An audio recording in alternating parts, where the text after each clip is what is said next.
jump. Hey, what is up, everybody? Welcome to another episode of Quality Comedy Time with Quincy. That is me.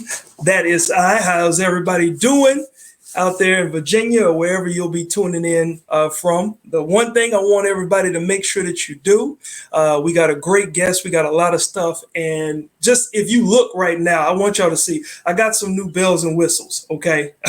I got some new bells and whistles. I got a logo up at the front, as you can see, like I can put my logo. So the StreamYard logo is gone. That means I paid a little bit of extra money. Let me see. Yeah, I just got some new bells and whistles. I mean, I'm going to be able to show some video. I'm going to be able to put in some B-roll footage. So keep in mind, this is my first time driving this new toy that I have, but it's going to be a lot of fun tonight. It's going to be an hour. It's going to be a lot of fun. Got a great guest for you guys today. And I got a pretty cool announcement for those of you who do follow me, especially regarding my new sponsor that's on. So let's get started. First of all, welcome back. Welcome back. Last week was a lot of fun. We had Ron G in the building, and he gave us some good nuggets, had us laughing and everything. But big shout out to the state of Virginia. I don't know if a lot of you know, but Virginia was one of the 3 states that still does not recognize July 19th as Juneteenth as like a holiday, okay, a paid holiday, a national or a state holiday. And the governor today, he had a press conference. I think Pharrell Williams was there and a few other,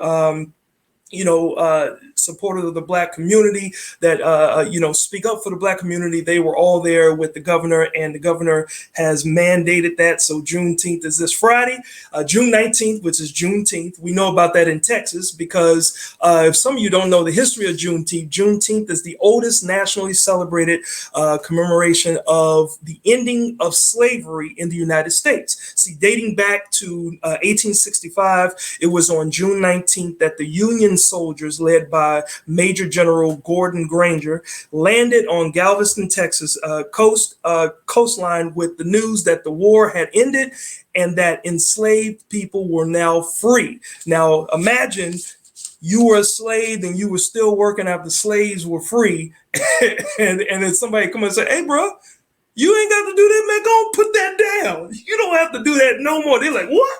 What?" Well, that's what happened on June 19th. So it was real big in Texas, where I'm from. So we celebrated Juneteenth. A lot of people in Virginia had no idea about that. A lot of people all over have no idea about the history of Juneteenth. So if you want more information, definitely go to juneteenth.com and you can get information and stay updated. Okay. So just wanted to inform you guys about that. We're so excited about what's happening. So y'all keep protesting peacefully. Change comes. Okay. Change will come. Just keep doing what you do. Okay. Don't hurt anybody. And there's going to be some people, a small pocket of people that don't want to see positive change, but you have the ability to do it. So definitely keep protesting. Keep protesting. Change is going to come. Cool. Now, for those of you who are tuned in, I'll be giving away some quarantine cash again. And I got a special quarantine cash giveaway for today because last week I sent out a Facebook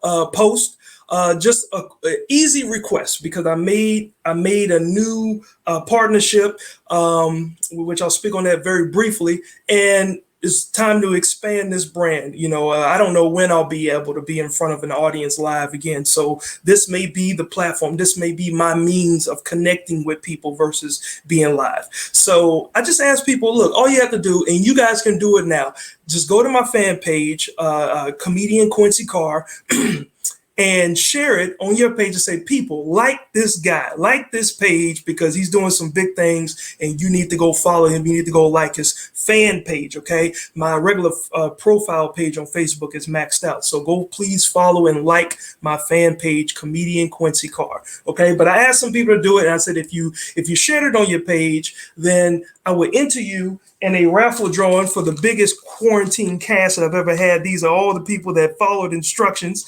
All right. And some people put up a personal post. And for those that put up a personal post, it wasn't just a blind share. Then I actually entered your name 5 total times. So for $100, So far, I got about 5 people that is going to be in the running for $100. And for the rest of you, I certainly appreciate it. But if you can just tell people to like my fan page, Comedian Quincy Carr. That would be so awesome. Okay, that's what quarantine cash giveaway is going to be tonight. The biggest I've ever done, $100 to help people, get by during these uncertain times. And before we bring up our guests, let me recognize my sponsor. This is the announcement. I have partnered up with TGX Live. Okay, this is an exclusive home for live streaming events, free giveaways, and access to discounted live pay-per-view streams and much more. I have a comedy special. I got content that needs to get out there to more people, and I found a connection. So they also have R&B favorites like Genuine, Kenny Lattimore, even Michelle A, as well as comedians like myself and a few others that's on this platform. This is the place to be seen and heard around the world, okay? And FYI, my comedy special is set to drop. It's called Too Young for 40. It's set to drop July the 24th. And so I hope to have you guys' support. It's going to be a 48-hour rental for like $4.99. So I want everyone, even if you've already seen it, just click and spend that quick $5, that penny short of $5 to support a brother, okay? But more information will come, but that is TGX Live. If you are on my Facebook, all you got to do is click on, if you scroll down on the description, just click on their link, and you can find them on Facebook as well, especially if you're a singer, as well as a comedian. Now, that was before we get into my next guest, and the next guest that I have for today's show is dope, is awesome. And before I introduce him, let me just show you guys the last thing he did. Hey, what's up, everybody? What's up, Jeremiah? Look, I got socks, belts, Spanx for sale. Keeping it tight ain't just for the ladies. Am I right, fellas?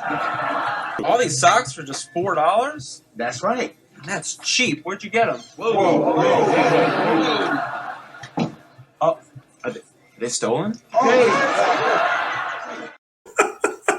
Yo, look, my next guest has been seen on multiple TV shows, national TV commercials, and billboards. He has a top-rated series titled Beef in Brentwood, which you can find on the Funny or Die platform. His TV credits include Lifetime TV shows, BET TV shows, CBS TV shows, just like that one, and a few more. Let's welcome to the show, comedic magician, singer, actor Joshua Triplett to the show. Hey. Hello, my man. Hey, I'm great, man. I gotta pay you to introduce me more often. That was incredible. That's like one of those. It's one of those Steve Harvey introductions. Give it up for my boy and your boy. right. He did it all. Show your love. I love it. When I come out, I rub the little wood. You know what I'm saying?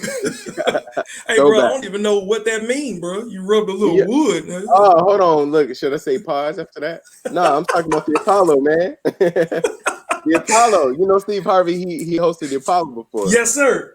Recently, yes, sir. Man. Yes, he actually did, and did a dope job doing it. Now, let's get right into it, man. First of all, glad to have you on the show, and thank you for taking the time. You're in like 3 time zones over out there in LA. I seen to keep interviewing LA guys. Yeah, man. I appreciate you having me, man. I'm excited. No doubt. Now, look, we've been in quarantine. I know y'all been in quarantine possibly a couple of weeks longer than we have in Virginia. So we're going on. This is like our 3rd month total. Yeah. We've been in it. Any interesting things happen to you during quarantine, bro? I know Father's Day coming up, man. You do a lot of home projects and stuff. Yeah. So we just bought a new house, man. So we had to sell and buy our house while in quarantine, which was hard. So we sold our old condo, bought the new house, but we just been like in the house chilling, man. So you think about it, you buy a house, you don't have any furniture, all the stores are closed, we sitting on pillows. It's like, it was horrible, bro. Like, but at the same time, it's been a blessing to be at home with the family and being able to, just fellowship amongst each other, get to know each other, and nest, kind of grow in our new space. You know what I mean? Yeah, because you got to figure out a bunch of things, and and let's be real, like it's not just you that's the talent in your family. Your daughter. Oh yeah. Like you're like a manager, father, parent, actor, Yeah. entertainer yourself. So, Yeah. like how are you managing all of that? It's been really crazy. So as of June 12th, we are now available to film again in LA. So that's a big blessing for the family. But we've had a lot of more auditions and stuff. My daughter just booked a short film with Denzel Whitaker and David Oyelowo. He's producing. So, it's just kind of like back to business and, feel like we can eat again. That's our whole source of income. So as soon as they say, look, you can't film no more, it's quarantine. Look, it's like, yo, how we gonna pay these bills? Yeah. It's hard out here. Yeah, I think generally that's what a lot of entertainers were faced with. Like how are we going to continue to eat? So just like platforms like this, like a lot of entertainers, musicians. I mean, we all seen the debacle with Teddy Riley and Babyface. I made sure my internet was good. I paid my bill on time. Right. Like we all seen the debacle with that, but we've seen just the transition. So now there's a lot of, like social media type comics is like, yo, this is what we've been trying to tell a lot of you comics. Y'all need to get on this internet type of stuff and just get your stuff out, right? Speaking of, like, we launched a new YouTube channel called the Triplett Family Network, where you can see my family and showcase some of the stuff we do day to day, whether it's auditioning, behind the scenes on set, helping my daughter bake some cookies, doing her hair and trying to figure this out as a dad. Just some really cool moments that we've always filmed, but it's like, hey, this is the time to get this content out there. You know what I mean? Let's take this time. Look, I know all the social media influencers. It's time to become one of them because look, I gotta eat. I gotta eat. Yeah. It's like, to put ourselves in a position to do to continue what we knew was the norm. Right. It's causing us to be innovative. It's causing us to, to really dig deep. And, and my heart goes out to a lot of people dealing with mental stress and mental issues, trying to make that transition. Is not the easiest thing, man. Right. Especially for our single friends. Like I'm fortunate to have my wife and my 2 kids to bounce energy off of, but I got a lot of single friends that ain't even got pets and they in there. They're like, yo, I just want to go outside, bro. You know what I mean? They in there. And it's really weighs on your mental stress for sure, like you said. So we got to be there for them too. Yeah. So let me ask you something. You were like a couple years ago on your Instagram, because you post a lot on your Instagram and people can follow you. There was a moment a couple years ago, you were in Times Square, New York. Do you remember that moment, man? I do. And you saw yourself on the in the lights. There's nothing like it, bro. Man, tell the story about like how you, I'm not gonna say you prophesied that, but you basically spoke it up. It was a manifestation, man. So I grew up in Youngstown, Ohio. I moved to New York for school, where I studied musical theater and acting, things like that. And after graduating, trying to grind as an actor in this theater world, I had to get a regular job. So I ended up working at Toys R Us, where I learned how to do magic. And this was the biggest Toys R Us in the world in Times Square. But every time I would go to work, every day I would look up at those billboards and be like, yo, I cannot wait until I'm on a billboard, until my face is up there. I just knew it was going to happen. So eventually, fast forward, 5 years or so, my daughter, myself, are on a billboard for Samsung on the big, like where the ball drops, like the big one. And I'm able to witness it for the first time. And it's like, yo, like that's me up there. And not just me, but my offspring. That's my daughter up there too. You know what I mean? And a very young 5-6 years old. You know what I mean? So it was just dope to see the payoff and see the process, the progress of the journey. Yeah, that's just me watching you do that, like that was inspiring to me, because I remember the first time I went to New York City, and I'm just like I'm here to try to perform and be seen. This was like in 2012, and I'm looking around, and then you go down to Times Square and you look at those big lights, and you see Diddy, Jay-Z. So I can imagine. The Sean John one. Yo, bro. I can only imagine, like outside of trying to ignore Cowboy Bill. I forgot that dude's name. Was it Cowboy? Naked Cowboy. Yeah, the naked cowboy, outside of trying to avoid him, but just to be, amongst those lights and be sharing the lights with so many big time people, like I know that had to have just felt like tremendous for you. It was incredible, man. Like it's like I said, and it wasn't just me. So the payoff was even more great because number one, I didn't know I would have a kid in the near future when I was manifesting it for myself, but to say, hey, not only did you accomplish it, but look, your family is up there too. You know what I mean? There's greater success than just what you were capable of. And man, my daughter, bro, she's next level. Like I'm talented, but she's talented. You know what I mean? I'll be looking at her like, sheesh. Hey, look, I'm showing some B-roll clips here, but y'all have been on. That's my daughter right there. Yeah, like y'all was in a Pizza Hut commercial. I don't know if you're a Pittsburgh Steelers fan, but Nah, 49ers, bro. 49ers. There's just the one that was on the billboard, that Samsung one. Yep, a Target commercial. Gillette. Like, obviously a magic maker. Yo, when I did that Gillette, I was like, Mama, I made it. Yes, sir. Man, it's like, and these aren't just like local commercials. Like these are national commercials. Like I was telling my wife about a year or so ago, we driving down, I think it's 664, like Interstate 664. And I look up on the billboard, because I think I texted you. I said, bro, I just see you and your daughter on a billboard, like y'all on national billboards, and you started out where? Like, where is your home? I started out in Youngstown, Ohio. Youngstown.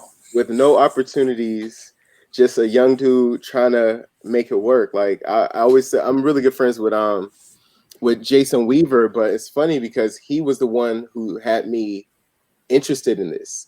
So we became social media friends, I should say, and I credit him for, he was in American Dream. He played Michael Jackson. You remember that role? Yes. So as a young dude watching that, I was like, yo, wait, that's not Michael Jackson, but he's like Michael Jackson. He sings and he dances like Michael Jackson. And that's when I realized that, hey, you can be an actor and portray other walks of life. So it was Jason Weaver's role that made me realize in Youngstown, Ohio, that, hey, you can do this full time. Yeah. You know what I mean? It's possible. Because where I'm from, bro, like being an actor, being in commercials, being on billboards, it's like an impossible dream, bro. It's like impossible. Well, you and I both have a connection with Youngstown, Ohio, by a brother by the name of Terrell Vidal. Yeah, Terrell. Yeah. And that's how me and you met on our first show, because we've done like 2 shows together. But here's the crazy part: like you have ties to the Hampton Roads area, which is like for a lot of people that don't know, like Virginia Beach is one of the 7 cities. So you got ties to Virginia Beach. Terrell kind of has ties indirectly because he, I believe, is a manager, or his company is a manager for Michael Vick, and Vick is from Newport News here in the 757. And I forgot how I met Terrell, but it was like his information was passed on to me, or my information was passed on to him, and then he started booking me for HBCUs because he's a college promoter. Yep. So. He books those shows, and then so we get put on the show together in Youngstown, Ohio. Like I forgot the name of the college. YSU, Youngstown State University. Yes. And that was my first time seeing you, man. And I remember, and it was crazy. Terrell goes, so do you want Josh to go in front of you, or do you want to go in front of Josh? And I was like, man, look, I don't know, who the guy is. So, I mean, if you brought me here to do comedy, then, just have him go up and do his thing first. Now, because I didn't know anything, right? You go up and you got the dopest comedic magician work that a person can see on stage. It's so welcoming, man. Like, how did you get into magic? I got into magic at Toys R Us on accident, bro. So I was walking in Times Square, just kind of sightseeing, because I was there for school. But after school, it's kind of like, oh, this big New York City. Let me try to find my way. So walked in Toys R Us as a tourist, and one of the guys was like, "Hey, you want to learn magic?" And I'm like, "Yeah." He was like, "All right, well, my boyfriend is the manager. I can get you a job. I was like, bro, you flirting with me, bro, but I'll take the job because I got to eat. He said, like, bro. He's like, your boyfriend a manager, bro, and you talking to me? Nah, come on. So I accepted the position, and I quickly became the manager of the company. And the company's called Marvin's Magic. I don't know if you've ever heard of it. It's based in London, but I was the USA manager, bro. So like, there was no other person above me. At 18 years old, I'm managing this company, which is insane. But slowly but surely, I learned more and more tricks. David Blaine, I performed with him for the Haiti relief. He was there in Times Square performing after earthquakes. And I was watching him perform, and I was like, wow, I can do that. I know how to do that trick. I can, so after a while, I was like, yo, you can do this magic thing full time if you wanted to. Yeah. So I started performing, doing kids shows and, conferences and everything like that. I was like, hey, let me start paying these bills however I can. Yeah. Look, can you show me some tricks a little bit later in the show, man? Absolutely, bro. I would love to. I'd love to, man. No. You mine real quick. No. Like, show me the trick. Like, I don't care about the secret. Yeah. You trying to get me kicked out the castle, bro. Like, don't nobody just want to see the magic. I want to know, how did you do that? Because we've watched David Blaine, right? Yeah. I think he recently had a joint that came on. He's incredible, man. Yeah, my wife and I was watching, and I know some church folks, they look at it as that's the devil and all that type of stuff. I'm a Christian. I love the Lord. but that dude is the truth. Some of the stuff he does. So let me tell you a quick David Blaine story. A lot of people don't know. My first encounter with David Blaine, I was in New York at Lincoln Center, and he was in the water, like in this big glass ball. And he was trying to hold his breath for over 16 minutes to break the record. He was underwater for 3 days with scuba gear, and then the big live event happened to where he held his breath. So I'm skipping school to go see David Blaine in his bubble, right? It's just a man in the bubble. So my homie, he's a big, tall black dude. He's like, yo, I don't believe in magic. It's fake. I don't care. We wait in line. We get up there, and he holds up a sign, like a notepad, and he wrote on it, "Do magic," and he put it up to the glass. Yeah. And David looks at it. He's underwater with scuba gear. He looks at it, waves his hand across the thing, points at the notepad, and the words "Do magic" was gone. And I'm like, nice.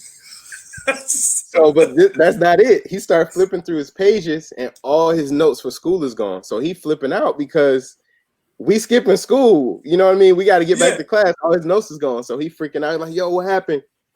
We get back to class, and his notes all appear back as if nothing ever happened. Wow. Bro, I still to this day, and I told you I met David and worked with him, and I was like, I asked him, I was like, how'd you do that? He was like, I don't know. But that's incredible, bro. Like, he's underwater. Yes. Like, underwater. Like, the things that y'all do, as magicians is crazy. And I got a question from my wife. She wants to know, how did your daughter get interested in acting? Yeah. Oh, was that you, or was it her that saw you? She saw me. So I'll never forget. She was 3 years old. We were 2.5 when we moved to LA. And by the time she was 3, a lot of agents and people would say, hey, she's so cute, you should get her in the business. And I'm like, nah, she's too young. I remember going to audition and coming back, and she was saying my lines. Yeah. I'm like, she memorizing my lines? So I took her to audition. My very next audition was for a local grocery store called Fresh and Easy. Okay. And we booked it together. We booked the commercial together, Daddy Daughter. And that was the first time I was like, yo, we can do this together. I get to work with my daughter. That's fire. Like, that's crazy. So my wife and I, we always discuss, like, if there's ever a time where she doesn't like it or shows disinterest, we're not going to force her to do it, as the child actor is trying to whatever. But, she's really good. She's grown in the industry. She understands it. She gets it. And she's been saving a lot of money for her college that, I don't have to save. Which is even better. So man, she enjoys it. She watches a lot of TV shows. Like, hey, I want to do that. Yeah, and like, one of your things that you always say, especially if you get a dope opportunity, is blessing alert. blessing alert, right? As you mentioned, like you're a believer, in Christ and everything, and you're a Christian. And one of the things that I remember that changed the game for me was to go clean with my material. Although I'm a former sailor, so I still have a potty mouth off stage, right? I can't believe that, bro. Like a lot of people can't, and that's why as soon as they hear me curse for the first time, they be like, right. It's like, ooh, I'm telling Quincy, you. Right. you talk like that? Be like, I'm a human being, man. Yes, that's my shirt. I strive to be perfect, end up being human, right? Yeah, so don't judge me. But for you, like you just do your stuff without profanity. You perform, but that's actually how you are in real life, right? It is. So I don't curse at all. It's so funny because becoming an actor in LA, I fought with the idea of accepting roles that had profanity because it was so instilled in me. It was like, I ain't even saying no cuss words as an actor. And I started realizing that I was cutting myself short and putting myself in a box that as an actor, I have to portray all walks of life. And it's it's human. You know what I mean? That is a human behavior that I don't do in my personal life, but a lot of people do. So how I stopped cussing, though, I learned to stop cussing in 8th grade. I'll never forget. Me and my friends, we decided to do a cuss jar. Yeah. And every time you said a bad word, you had to put a quarter in it. And the person who said the least amount of bad words at the end of the year gets to take the whole pot. Yeah. So needless to say, I won, but I also trained myself to use different vocabulary to express myself, man. So like when I stub my pinky toe, the first word is not no bad word for me. You know what I mean? It's just training. I can't remember the last time I have said a bad word. Actually, it's crazy. Well, it's interesting because I know like my daughter, like she'll hear bad words and she'll ask us, but she doesn't hear us as her parents say any bad words around her. Now she may have heard if I'm on the phone. And if I'm talking to somebody, it'd be like, ooh, daddy, I heard you say that. So, I can honestly say, that I'm not really working to not curse as much off stage, but definitely I learned a long time ago, clean equals more green, period. Absolutely. So it doesn't make you bad, but especially in comedy. Yes. It's more universal, more commercial. So the green is there for family, for kids, for ethnicities, religions, everything, man. You open yourself up for that if you keep it clean. So I mean, I saw that, and it's interesting that you brought up about you would turn down roles that had cursing, because I've gotten a few acting opportunities. As a matter of fact, one of my good friends was out there in LA, but he's back here in VA. His name is Top Rope Zeus. He's had a couple of viral stuff. Like from his, it was called Hump Day Romance. And as a matter of fact, do you remember it was around Valentine's Day? It was a clip from one of his popular ones that went viral, and it was from If Wedding Vows Were Honest, and it was the girl that was telling the guy, and I was the preacher in there, right? So that was one of the ones where I could have had lines like her, but I was like, no, I'm going to just find a clean, creative way. And I use my facial expressions. And even he'll admit it. He said, that is what people talk about the most. It probably worked better. And then it didn't tarnish your brand. So, brands that specialize in family content or clean content can look at that and not feel like it's a hypocritical move of you. You know what I mean? It's like, well, he cleaned on my show, but he's still doing that over here. And millions of people have seen that. So it doesn't tarnish your brand in that way. I look at that, but I also feel the same way that you feel too. I've accepted roles where I say curse words in those roles, but I also, unless it's like, because I was the lead, I was Walter Lee in the national stage play A Raisin in the Sun. So that's a show that you cannot change lyrics and change wording and all that stuff. So I had to say the curse words that were written down for me to say because it was there. But there have been some other scripts where somebody's read a script, and I kind of want you to come in and be like, what's up, mother?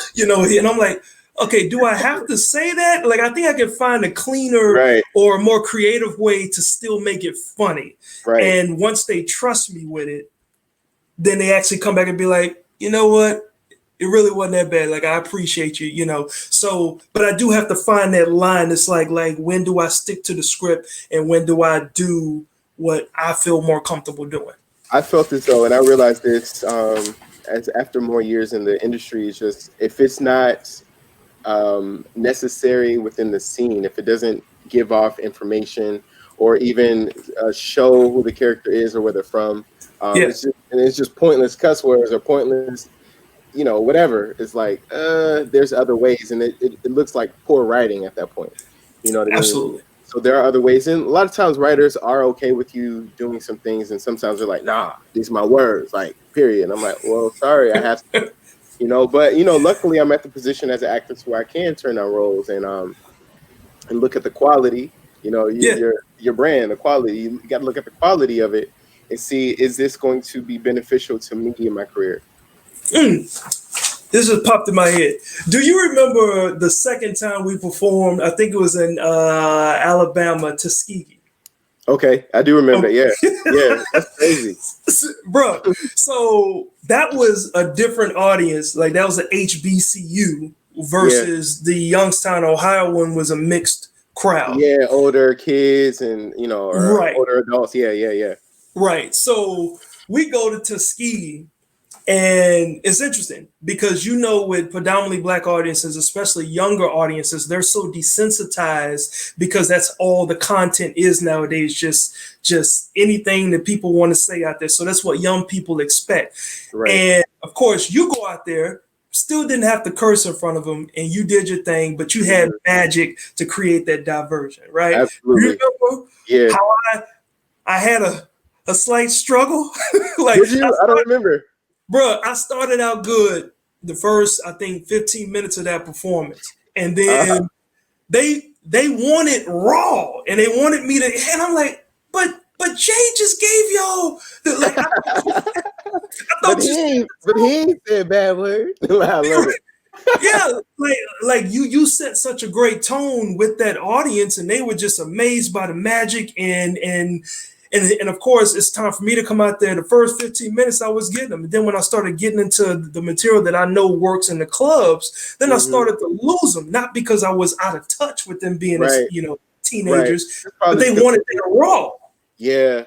I think it's always different too. So this is just, I don't remember that. I always remember putting on great shows, but what I will say to that is, as a magician, there's not too many Black magicians. So right off the gate, they don't know what to expect. Right off the gate, they're like, Black magician, hold on, So I kind of set the tone for myself in that way. But also, as a stand-up comedian, that's what you do solely. And I'm sure they can only go off the big specials, the Kevin Hart's, the Cat Williams, the Steve Harveys of the world. Yeah. That the Dave Chappelle's that just hit him over the head. Whereas my comedy is kind of hidden in the magic, you know what I mean? So people don't really, like I said, they don't have anything to compare to. You know what I'm saying? But if they're looking at you and like, hey, we expecting Dave Chappelle, it's gonna be a little bit different because everyone's style is different, man. But I thought you did a great job as usual. You know what? I felt I did a great job until that 16th minute. Like, and they turned on me. Yo, like college kids, like HBCUs more specifically, they do, instead of booing, they ring keys. So, for the comics that ain't been in this environment, it messes you up. I mean, we got to go. Bro, I'm up there and I'm doing my thing, and of course I get into that 16 minute. I say, okay, now I done kind of walked into this thing and I'm going good. Let me go into some stuff I know works. And that joke didn't hit. No, I said something about their football field, because I don't know if you remember, their football field was like a ditch. And so I said, yeah. I said something about the football field, and all of a sudden up front, somebody go, nah, bruh, no. And I'm like, what? I mean, it looked like a ditch with two field goals on it, right? And that's apparently you ain't supposed to talk about their field, how it looks. I was about to say that's a rule in HBCU. You can't talk about people's house. Bro, it wasn't even like, it was a harsh diss. Said, nah, bro. Right, we were like, no, bro.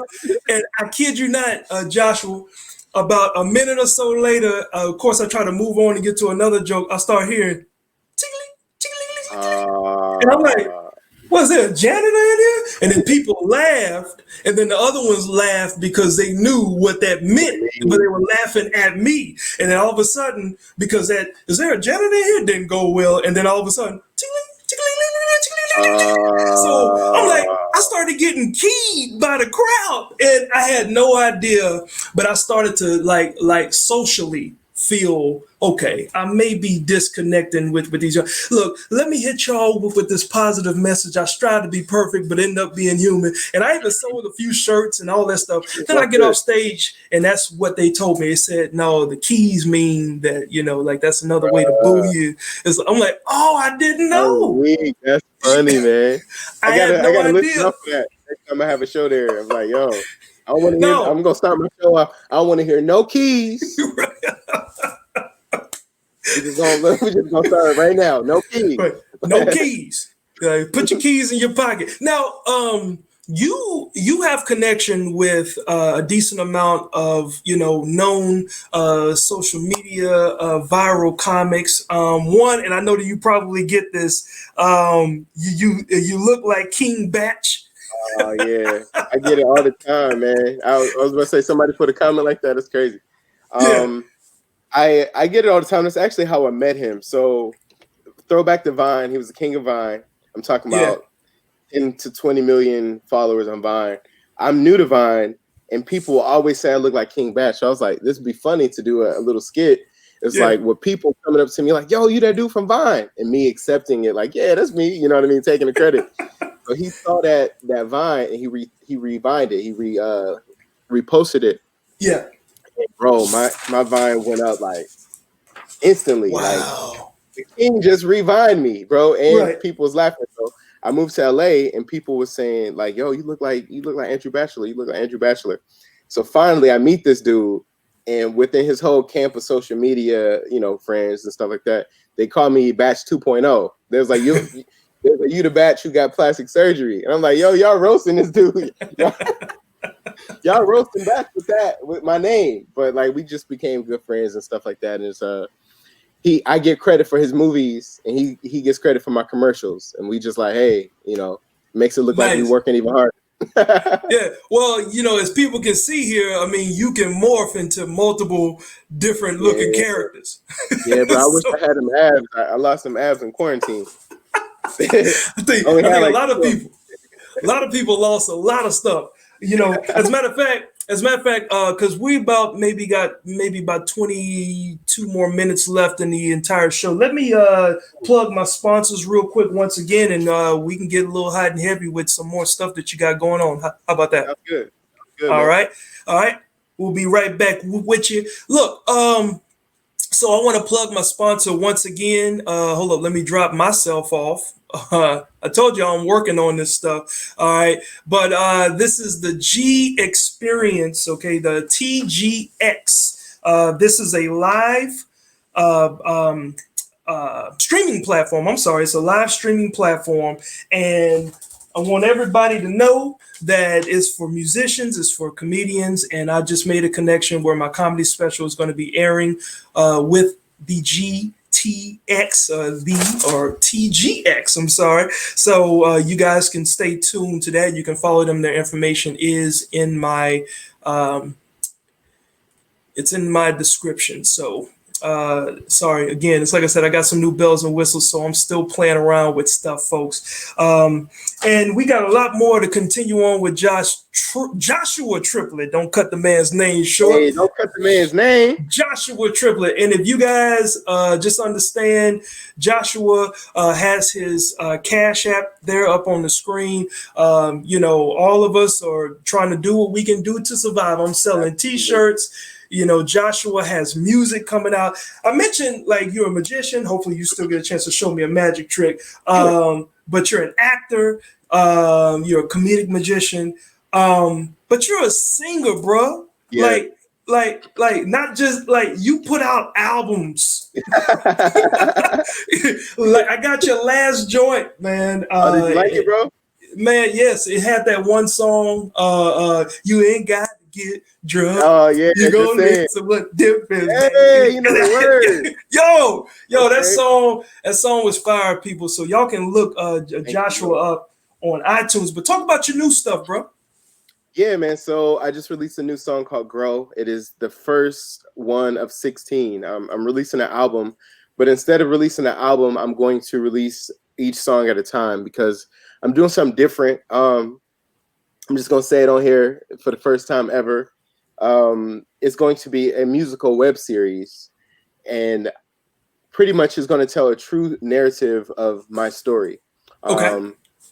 Love and loss is going to capture how I met my wife. It's going to capture, being a father for the first time, losing my father while we're trying to become a father. So it's very vulnerable and transparent. It's my first time as an artist having something to say. And the music is really, really dope, man. It's very, very genuine music. And the first song's called Grow. It's released. The music video is available. The single's available everywhere. And each month I'm going to drop the next one until we get all 16 done. The project is called 16 Monologues. And I hope you guys will enjoy it, man. It's a way for me to do my acting thing, do my writing thing, my producing thing. I wrote and edited the first video that you'll watch. It's just a different way from an artist as opposed to going in the studio, singing a song that's already written and getting famous from it. It's like, now I want to show all my talents and really delve into the process of the art. Okay. Yeah. Like how long did it take for you to put this together, to put the album together? Because I know you do a lot of stuff in between. Yeah, it took, I see somebody, Morris, thank you, man, said that's dope. It took me 2 years. And because I wanted to stand aside, I'm going to tell you how the idea came about. So a lot of artists do what you call visual albums, where they'll do a music video for each song. I wanted to be different because where they go wrong is they don't tell a story. It's just, they make the music and then they do a video to match the music. Right. And then it's just different videos with different messages, different scenes. Right. So my project is different because, and this is how I woke up in a dream. God was like, they're doing it all wrong. And I'm like, what does that mean? Woke up in the middle of the night, man. And he said, what's the first thing you do when you make a movie or a TV show? It's like, you write it. You have to come up with the characters, develop the story, the narrative, all that. And he said, what's the last thing you do? And the answer is the music. The last thing you do is the score. You make the music to match the tone of the story. A scary movie ain't scary without that score. Right. A romantic movie ain't romantic without that sexy music behind it. So I wrote the story. I created the characters and the development. There's a real arc, a climax, and a resolution. And I made the music match the tone. I wasn't trying to make a hit. I wasn't trying to, I need an up-tempo and I need a ballad.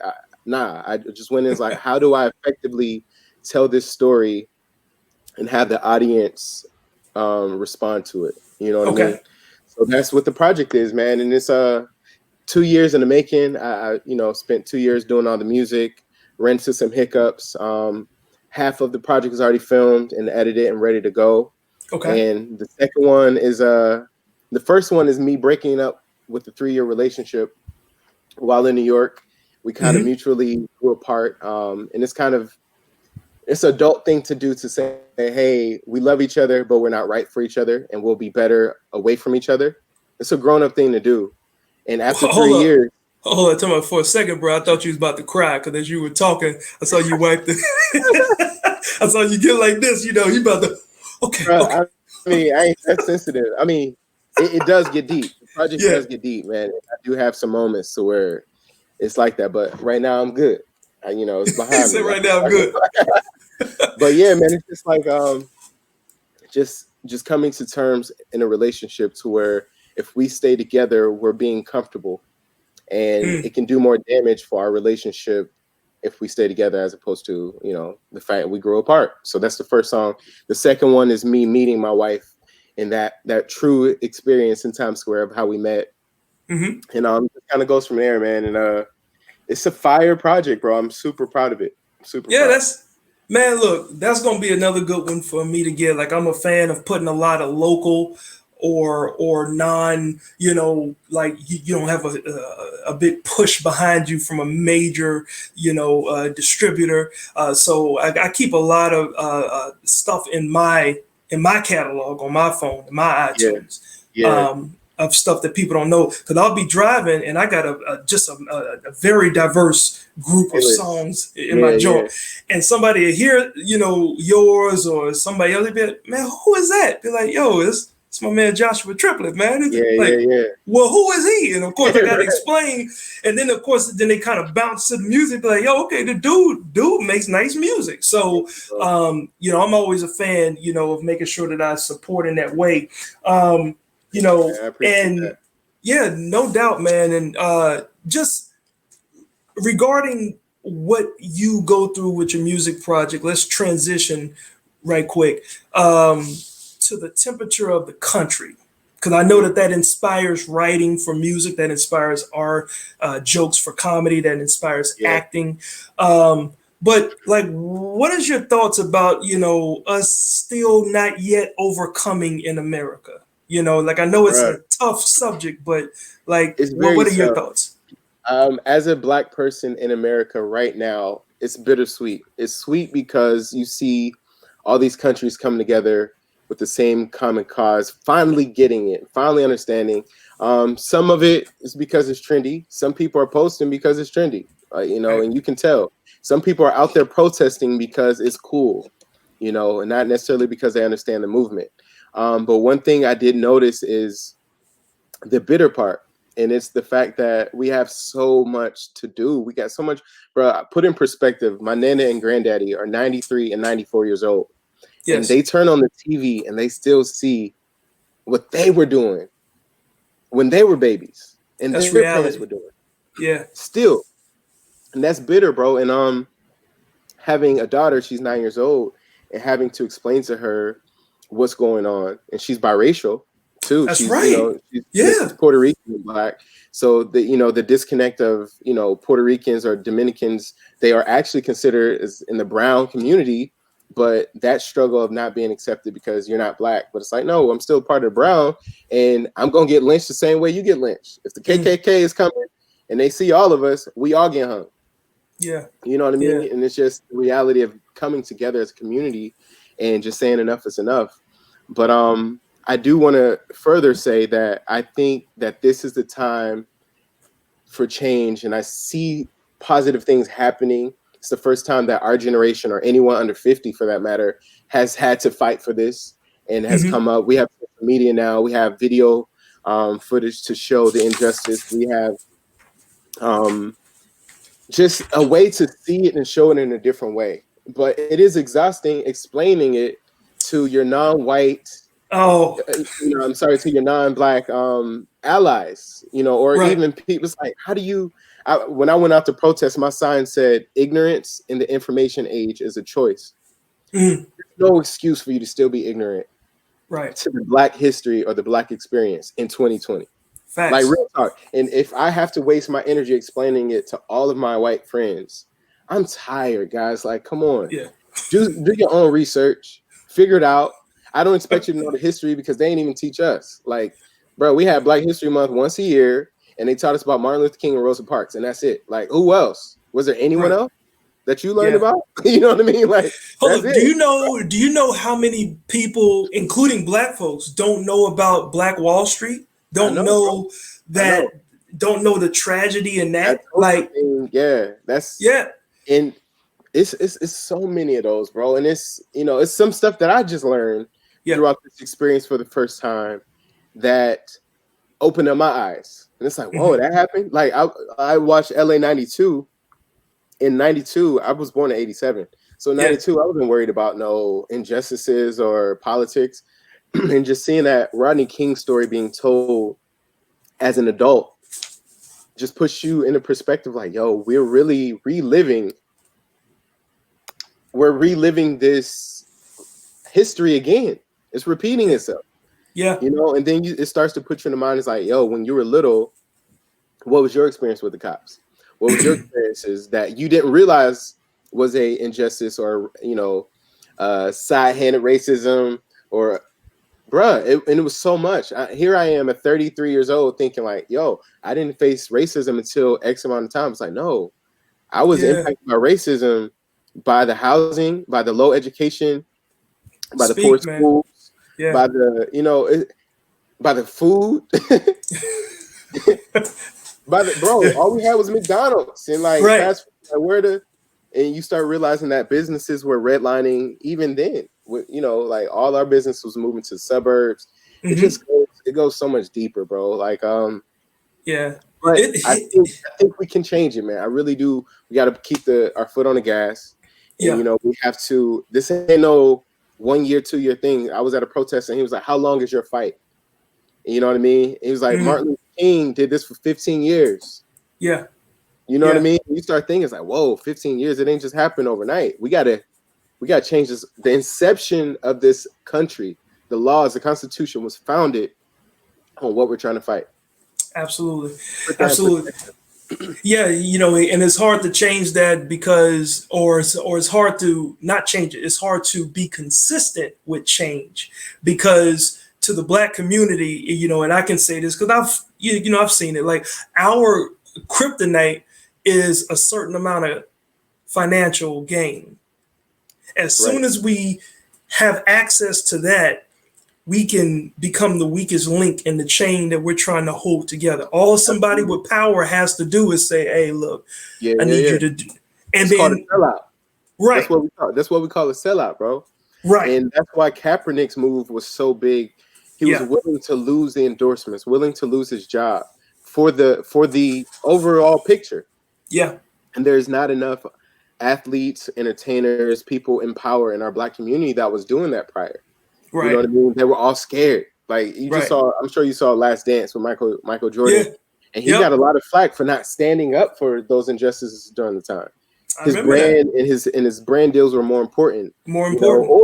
Or that's not my fight. I'm an athlete. I don't do that. Right. But hey, if you're a hero to a million little Black kids, that is your fight. Because whether you want it or not, you are a mentor to these people who aspire to be like Mike. Right. Or like Joshua or like Quincy. Like we have to hold each other accountable. We have to talk about it. We have to really do our best to continue to make change, vote, protest, sign these bills, call up our representatives, call out the people, call out the racist people. Let's make them famous. You want to say the N-word? Oh, everybody gonna see you say the N-word. Oh, you lost your job? Oh, you should have thought about that when you said N-word. Now that's an interesting question because I have a certain view about the N-word coming from us when we put it in public. Now, we as a people will also say that's our word. We can say it and it's a term of endearment. And I still disagree with because I use the word when I'm talking amongst people who look like me in a controlled environment. I don't, as an entertainer who's in the public eye, I don't put that on stage. I don't put it, in a video because my thing is white people are going to see it. And yes, they're going to want to ask the question, oh, you make it sound so cool. And the way you're using it, I want to be able to use it too. And it's like you're advertising it. Right. So as a Black community, along the way to continuing the fight for our, equality and things that we should just have at birth. Let's just put it there. It just should be at birth. It shouldn't be any laws. It's human right, man. Like everything we're fighting for is humanity at its finest. Regarding the N-word, and it's tricky for me because I use it as well. I do know that we took the word back, and I believe that we desensitized it. I'll give you my experience and maybe this can help you understand. So when I was younger, I was called the N-word by a white person and I remember laughing. And the reason why I laughed is because it didn't hurt, because I heard the word all the time and I knew that that was their lowest of lowest and lowest, their hardest trying to hurt me. So at that point, I was like, yo, you stooped that low to use the N-word to try to hurt me? It was funny. It showed a sign of weakness, right? But if you fast forward to my father's era, if someone called him an N-word, there's no way in the world he would laugh. It's because of the use of it, and it wasn't desensitized. It was harsh. It was meant to hurt. It was meant to wound and tear you apart. Mm. Whereas now you hear it all the time. You call your homie, you're like, what's up? You know what I'm saying? Like, that's just how we call it. But I have heard people in the Black community refer to other people as that, and it wasn't in an endearing way. It was like, oh, he acting like a a whole bunch of, I heard that too. So with any word, there was a positive and negative effect. So I hear your side. However, I think us having that and having ownership of that and saying, hey, y'all created this in a way that is supposed to hurt us, but y'all not even allowed to say it no more. This is something we own that you can't own. You own everything else. This is something we have, and we can use it however we deem possible. And the simple fact that you guys want to use something that, this one word, like you're protesting to use it, like fighting to use it, shows that you are a part of the problem in this, injustice. And I don't think it's a reverse racism because we're allowed to use it and they're not. It's just like, why'd you create it in the first place? Yeah, it's like I was saying. Like my, I guess our argument is if we are using it in a term of endearment in a public setting, meaning other people, or like a perfect example when Dave Chappelle is performing, like. He's the only performer that I know, comic-wise, especially in my generation, that can use that word and he'll refer to as a white person as that. He'll refer to anybody as that. Anybody can be one. Right, but his audience is so diverse that it actually makes sense. I'm talking about in our music, or like if we're doing like a skit and we're using that word in a negative way, not in the way that's supposed to be a term. To me, a term of endearment. I've never heard it publicly used in a negative way, but I have heard it behind closed doors used in a negative way. Can you give me an example? Okay, so like if you're listening to your rap albums, right? Just any rap artist, I can't stand these BAN words, or I kill those, whole N word. Like that to me is negatively used instead of. I get what you're saying. Like, why are you saying that? Because you're not referring to anybody else of color. You're talking about a person that's Black. So that to me seems detrimental. I don't think they're specifically talking about a person that's Black. I think they're talking about what they're saying. Just like Dave Chappelle can call a white person that, or an Asian person that. Like, it's just, I'll put it this way. I have a friend. He had a newborn baby. He's like, yeah, this little he getting big. That's how he talks. This little getting big, right? Right. And when it becomes a title as opposed to a title meaning like, yo, what's up, bro? What's up, my guy? What's up? Right. N-word, you know what I'm saying? It becomes a title, not for endearment necessarily, but a title as a noun, a person, place, or a thing. Right? And I had a conversation. People's like, yo, a thing can be an N-word too. It's like, what? You ever eat a sandwich? You're like, yo, that ain't good, bro. You eating a sandwich. And that N-word good. Right? So it becomes a title of like a noun as opposed to a title as in a specific race, religion, or whatever. I don't think anyone in our community uses it that way as opposed to a noun. Whereas if a white person uses it, it is a specific person, race, or ethnicity. But what if they're singing? What if they're singing along to a song that you wrote, where in that song you're using it, but we look at them? That doesn't bother me. The reason why that doesn't bother me, I heard Lil Wayne said he has the N-word in a lot of his music, and he was like, if I'm singing on stage, I got a lot of white fans, and I'm gonna get mad if they singing my lyrics. Okay. That's what he said, and I was like, from my perspective, that makes sense. Now I have the reverse of that. Heard some white people singing, hitting them N-words hard. They just be rapping in their own car, and the N-word come up, they like, hey! And I'm like, that's the only words you know? I know what you're doing. Only words you know? You know what I mean? So I do feel like it's situational, man. At a concert, hearing a white person sing along and saying the N-word, if it's a part of the lyrics that particular artist wrote, I ain't gonna be tripping on that. But I know a lot of Black people that do. That's why I asked that question. And that's why I said it's situational, because I'll put it this way. growing up in Youngstown, we had a Hispanic community where the Puerto Rican, Dominicans, whatever, would say the N-word as much as Black people, and we never flexed twice. However, publicly these days, if you get Hispanic person saying it, it's like, oh, and then they got to issue a public apology. It's like, yo, they've been saying this for years. to Fat us, Joe, French Montana,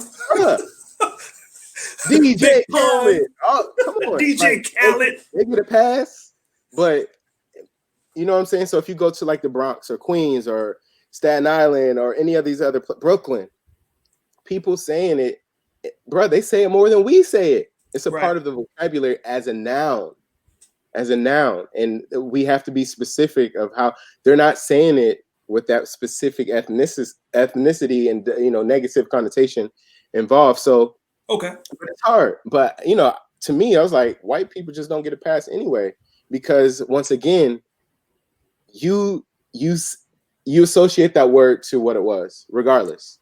I got you. We were called Negroes, and that's what you know what I'm saying. I got you. Okay. Well, that's definitely a different perspective than we've ever had. And although we're coming up on, obviously close to the end of the show, I can't let it go by. Number one, I still want to see this magic trick that you want to show, because I know that you got somewhere to be. But also on Twitch, 9:00 for anyone who want to tune in. With 9:00 Eastern Standard Time or 9:00? 9:00. I'm on the West Coast, so it'll be midnight. I'm about to say you late, bro. Yeah, it'll be midnight. So you'd be like, yo, show over, bro. Right. Yeah, pew, I'm logging out.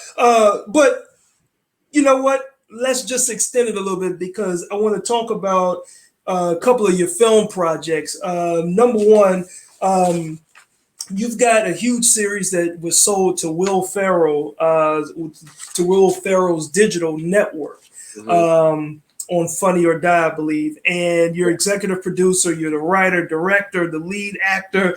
And this is the Black Coffee, right?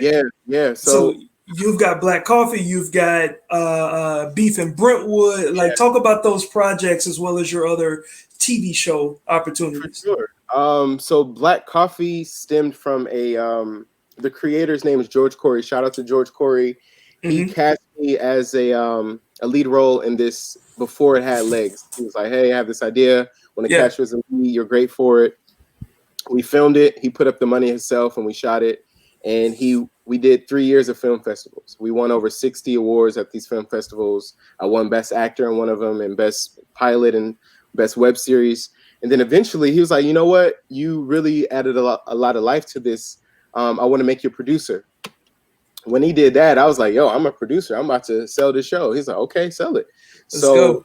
We were in the talks with Funny or Die for my other show, Beef from Brentwood, created by Boomer Mobley. Kevin Kimmel is one of our producers. He's the son of Jimmy Kimmel. And we were in talks with Funny or Die about selling Beef from Brentwood, but we were like, the deal didn't sound right to us. They was like, well, what else do you have? I was like, we got another show called Black Coffee. Nice. It's like, all right, well, send it to us. So we send them the pitch deck and everything, the trailer that we had shot previously with our own dime. They loved it. They gave us a budget and was like, hey, we want you to film 8 episodes. You guys are going to be your own team. You guys can produce, write, film, edit, direct, everything, act. I cast my favorite social media stars. I was able to pay them. It was a great feeling, man, just as a producer to put it all together from beginning to end. I was a part of the pre-production, the writing team. We wrote 8 episodes in 2 weeks. And then we filmed 8 episodes in 4 days, which is insane. And then we edited 8 episodes. It took about a month or two, just because we released them weekly. And we got 1 million views on a pilot episode within a day. I think it's at like 3 million views now on the Funny or Die platform. And it's just incredible, man, just to be a part of that experience and say, hey, as a Black person in the industry, to say, hey, we want to take a shot on you. We want to take a shot on your ideas. We believe in you. And we want to make this story reach the masses. And we're willing to pay you for it. Like, that was fine. You know what I'm saying? So Yeah, like you've been a part, and I'm gonna roll some B-roll, but you've been a part of some like the Quad on Yeah. BET. Hmm. Obviously, you've been on CBS. That's Supergirl there. Yeah. Everybody's new favorite sitcom, The Neighborhood. Yes, sir. Yeah, and that's coming back for a third season, That's and the black this coffee right is there. Black That's what we. Coffee. That's what we filmed on our own. That's not Yeah. the Funny or Die version. Okay, got you. But you've been on Netflix, you've been on Lifetime. I mean, just so many things that you've been on as an actor, and like talk a little bit about the experience being on set versus being the person behind a project getting It was, done. it was totally different, man. So being on set is my passion. Being able to entertain and being in front of the camera and taking direction and really challenging myself to portray what needs to be portrayed, right? Hmm. Um, being on the quad, for instance, flying out to Atlanta and being on set for weeks at a time and working with huge actors that you see on TV and grew up with, and it's like, Yeah, yo, I'm guilty by association. I'm working with you now. yeah, So we're colleagues, we're peers, and that's transformative. And then Supergirl on CBS was my first TV role ever. I had one line. I'll never forget going to the audition. It was like 300 people.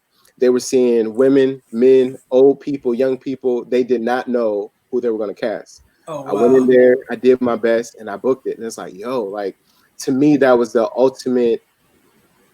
It was the ultimate reward because it's like, yo, out of all these people, you convinced them that you're the one. And that was my first thing. It was one line, but it was so incredible to be on camera with Supergirl on yeah. CBS, bro. Like this ain't no small UPN, CBS. And I'm like, The WB. take the WB, bro. Nah, bro, this is CBS. So, and Yeah. it kind of catapulted from there. Girl Boss on Netflix and stuff like that. But to backpedal to being a producer behind the scenes and writing and seeing Mhm. your words from the page show up on the screen, Mm. or producing and saying, hey, Quincy, I think you're great for this role. I want to offer you X amount of dollars to be in it.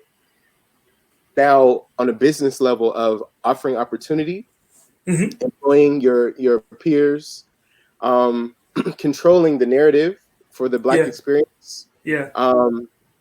and controlling the final result, being in post-production. It's like, no, I don't want this edit. I want to cut to this now. And like that just shows you a whole different level. And Yeah. that says, hey, I don't have to audition for other people. I can do, what a lot of people do and just produce my own. Tyler Perry, produce my own, write Yeah. my own, cast myself and my friends. Adam Sandler, cast my Yeah. friends. Yep. And Yep. so it's nothing better. It's no better feeling than that. But the passion is obviously being in front of the camera, man. I love it. I enjoy it. Hey man, like once you have that talent, it's something that never gets away from you. And as we get ready to wrap up real quick, I'm gonna do this drawing. So I don't know if the people are tuned in. This is for $100 tonight. I will get your Cash App if you are the one that won. As you can see, this is real. As a matter of fact, let me put it on full screen. Give me one second, Jay. All right, so this is real, okay? You see that? I got stuff in there. So I'm gonna draw the person. This is the winner of the $100 quarantine cash tonight. Thanks to my sponsor. And if you want to be a sponsor, just let me know, man. We will get you plugged up. And now we're with a streaming platform, so a bunch of things can happen now with a bunch of visibility. Hey, so all right. So I'm drawing a name. I'm having it right here, and I'm gonna read the name, and that's the name that we are going to put. All right. So it looks like the $100 is going to. I can't make this up. This is Gloria Coors. I don't know if you guys can see that name. You probably can't see it, but it's like right there. Is it on? Yeah, there it is. Gloria Coors. That's who won the $100. So if y'all know Gloria, tag her in and tell her congratulations. Thanks for sharing my stuff. And as we get ready to get out of here, got Jay, back on Joshua Sure. Triplett. Y'all make sure y'all go follow him. Joshua, you wanted to show me a magic trick, or you wanted to impress me. It looks like it's about 12 or 13 people still on. Y'all want to see some magic, see the talent of this brother. Man. So tell me what I need to do so we can get this thing going. All right, let's I want to do something a little virtual. I have a calculator here. I'm going to try to bring up my screen. There we go. You guys right there. Got a calculator. So you put just me. Awesome. So we got a calculator right here. And if you guys can in the comments, and you can do this as well, Quincy, just chime in. I'm going to have you guys just give me some random numbers. So like Quincy, give me the year you were born. Nope, I can't hear you anymore. Oh, there sorry. you go. Yeah, no, sorry. Okay. Give me the year you were born. Yeah, wait. Sorry, 1976. 1976. So 1976 times. Okay. Give me another random number. Like, give me 5 digits. 5 digits. 6, 4, 4, 7, 7, 8, 8, 0. 0. Did you say 5 digits? Yep, that was 5. Okay. In 1946, George Berry. Thank you. So times 1946 times. What's the first address that you can think of that you lived at? Your first address. The first address. Oh my gosh. Think back. Your first address, childhood. Dang it. I think it was 7. Literally number 7. Well, do you want the name? No, just the street name, like street number. Oh yeah, 7. Yep. 7. Yep. I don't know where you lived at, bro. Like 7 Green Street. That's crazy. Times. Give me some more numbers on this, guys. Give me the last 4 of your social, bro. I'll plug it in. No, I'm kidding. I'm about to say He's like, brother. Hold up. We need some more numbers in here. Hold on. All right. So PayPal. Hey, George Berry. What's good, George? What's good, Jerron? It said, it's dying out. There we go. Just give me another random number. So let me see. Pick a number between 1 and 3,000. My wife just put 627. 627. Okay, 627 times. And now let's use one more. How are we going to type the name in a calculator? No, I need numbers. All numbers, people. All numbers. Yeah, all numbers. Give me a big number. Give me like a 7 random numbers, and this will be the final number. I was trying to get some from the comments, but 7 random numbers. 7 random numbers. All right, so 7 random numbers. Let me see. 0, 1. 0, 1. 9. 9. Can I do 2 numbers in a row? Yeah. Okay. 7.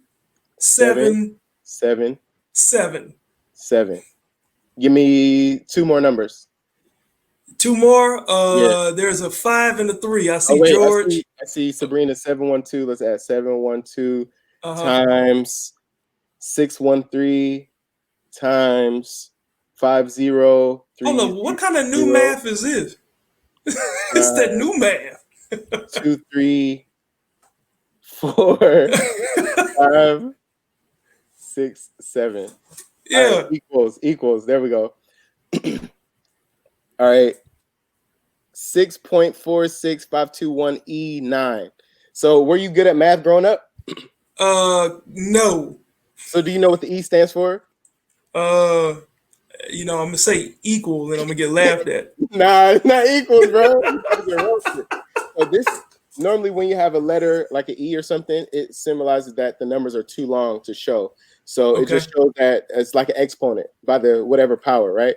So here you have 6465209 So what I want you to do, I want you to go ahead and I want you to pull out your phone. You said you had your phone at the beginning of this. I'm sorry, I got your people going crazy on mine. I'm getting notifications. So I want you to pull up the call log.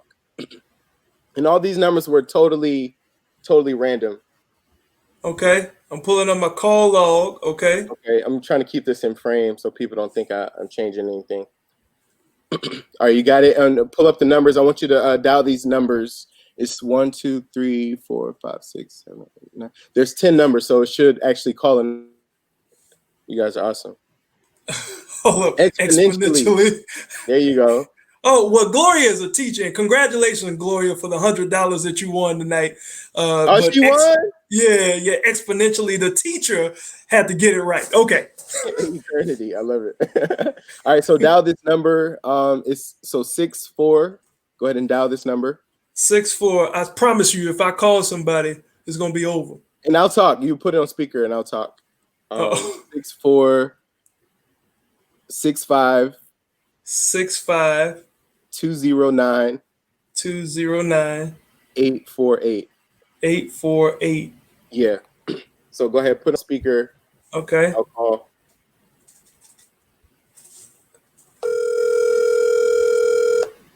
Wait, hold on.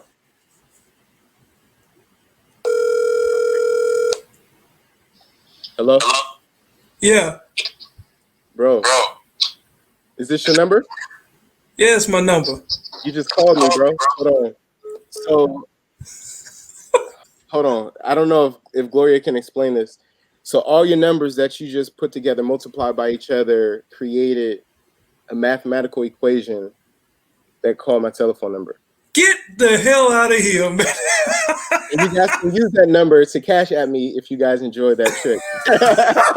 Yo! Okay. All right. Yeah, my wife is like, wait, what? Yeah. Hold up. So random.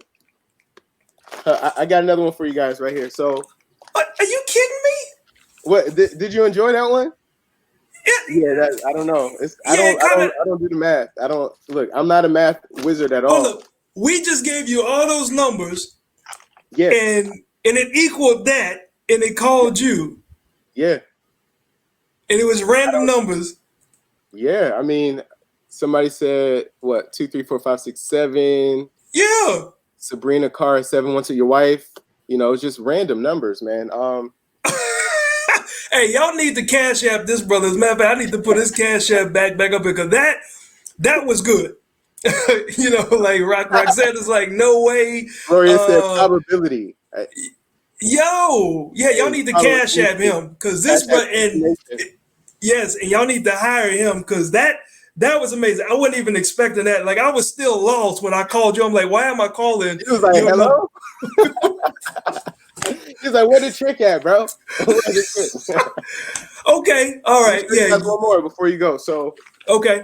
My father, he passed away in 2012, man, and I always do this trick, and I think of him because he was the only one that was close to me that used to drink beer. I hate beer and most stuff like that, but his beer of choice was the Miller Lite. So he taught me this trick, and I'm gonna stand up just so you can see it in frame all the time. He taught me this trick to where he snapped his fingers, he made the bottle disappear, and would snap his fingers and bring it back.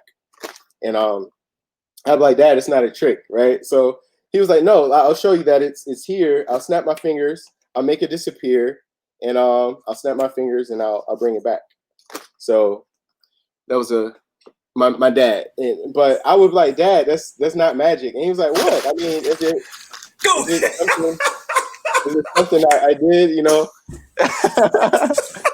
So my dad was a great person, and you know, you should say no to drugs, guys, because sometimes, you know. Okay. All right. Look, and that's why Black people flip out when they see Black people doing magic. Hey, I want to let y'all know I'm a church boy. I grew up in the church. I do love Christ. Okay, like. Magic is the devil. Right. They're like, black magic. I'm like, no, black magician. It's two different things. Yeah. He said, it's time for me to log off. Like where is the bottle, man? Like, you completely dropped the bottle in there and the bottle is gone. Wow. Y'all didn't think I was real magic, so I had to show y'all. Yo, look, you are a plethora of talent, my man. Hey, you know, Jerron, he is a fan and probably a student of David Blaine, by the way. Absolutely. So, yes, definitely. But you are a plethora of talent, man. I'm glad that I had an opportunity to not only meet you, but connect with you and work with you and just, and I tell everybody, every brother that I have on here, man, I'm proud of you as a brother. I'm proud of you as a black man doing your thing. In spite of, okay, and I say in spite of what's set up against us, you have found a way to persevere. And that to me is I don't want to get emotional, but that's extremely don't wipe the tears away. That's extremely inspiring because we don't have that. And it's not a lot of people to look up to. So thank you for doing what you're doing. Thank you for getting your child involved and, in showing her and expressing her art. And just thank you for being you, Joshua Triplett. Let the people know where they can follow you, my man. And if you have any last words. Thank you so much, guys, for your time. Thanks for having me, Quincy. Thank you for those words. We got to keep, stay together, fight these issues. Let's band together and keep building each other up. As I say on my Facebook all the time, let's fly and win together. It's plenty of earth for everybody to live on and flourish. So you guys can find me if you enjoyed anything you saw from this interview today. You can find me on social media at JTripNation. I do have a new YouTube channel that you can see real life moments with my family. It's called the Triplett Family Network. And we post on Mondays, Wednesdays, and Fridays every week at 9 a.m. Some really cool stuff behind the scenes, magic, daddy, daughter, me trying to do my daughter's hair, my daughter cooking for me, all types of fun stuff, music. You can find all that at the Triplett Family Network. I hope you guys enjoyed. Thank you so much again for having me, bro. And, let's do this again sometime, brother. Hey, absolutely, my man. You keep doing your thing out there in LA. I know you've got a Zoom magic performance, so thanks for allowing us to warm you up for that paying audience. Zoom. It's coming up 3 hours. Yeah, like Zoom, Zoom performances before we go. I know we talked about it off camera, but like Zoom, like I've done 3 of those, and there's nothing like, being in front of an audience these days where you're not in front of an audience, but it's you hope that they watch you after you perform, and you hope for the interaction, but it doesn't come. So, man, look, much props to you on that, because I know with magic, you got to have that to give you the energy. So, definitely blessings in your performance tonight and with the rest of your career, homie. And we look forward to The Neighborhood is coming back to CBS for a 3rd season or a 2nd season, brother. Yeah. So really quick, The Neighborhood started out as a one-line co-star as well, like Supergirl. But I went, I showed up, did my best, and they ended up bringing me back, and they added more scenes, and they brought me back for season 2. Now we're picked up for season 3. It's literally as the writers write me in and think of me, man. So, any fans watching this of the show, definitely reach out to Neighborhood, like bring Jeremiah back, bring Joshua Triplett's character back, and they'll write me back in, man. So and Jerron want to know, is there a link for the YouTube for the Zoom performance? Yes. I can see if I can get it for you really quick. It is on Twitch, so you need to go on Twitch. And if you want to, like, if you get that URL, just drop it in the comments, I guess, on Facebook, because I don't think that you can drop it here. So Josh, Josh is going to drop that information for everybody. For y'all, and my wife said she loves that show. Tashina Arnold, like working with them was just, bro. I grew up watching Martin, and I'm with Pam right now. This is Pam, it's such an incredible experience, man. I'm honestly humbled to be guilty by association on such a groundbreaking historical show, man. It's like the way they show the Black people and the way they marry the content on such a big, powerful network is just groundbreaking, man. So I'm honored to be a part of it. Absolutely. Well, thank you again, Joshua Triplett. Like I said, people, follow this brother. He's got an album out. He's doing his thing on TV. Obviously, he's doing his magic thing. A complete triple threat for Triplett. Joshua Triplett, brother. It'll be a letdown if I ain't have this many talents. So all you do is one, and your last name is Triplett? You ain't You're even like, a what? go on. Yo. My mama named me that. Don't get mad because I got my daddy's last name. Right. Yeah. Hey, look, man, blessing to you and your family, and give your family our best. And thank you again. And we'll stay in touch, my man. Peace, man. Peace. All right.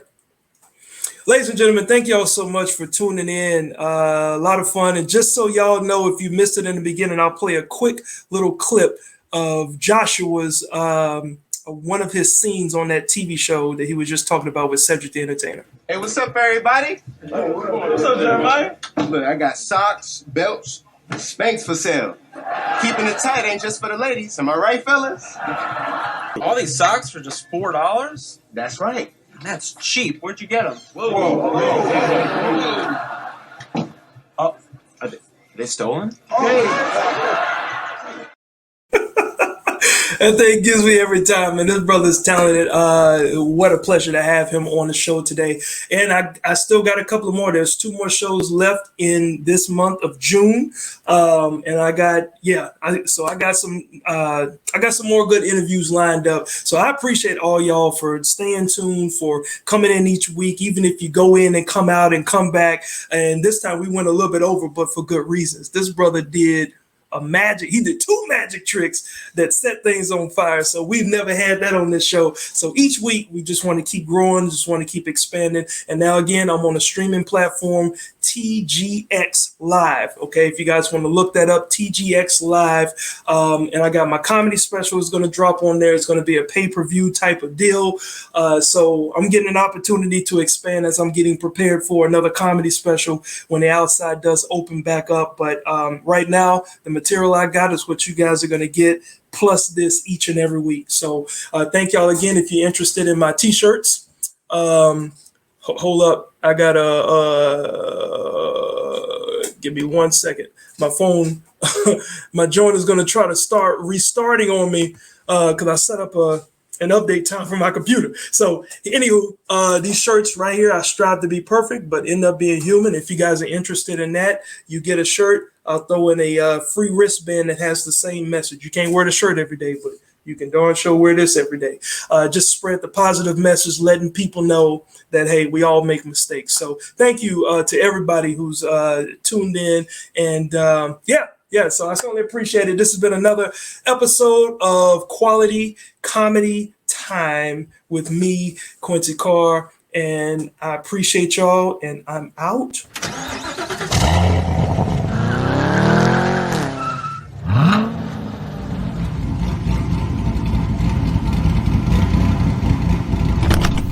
Daddy Chuck jokes.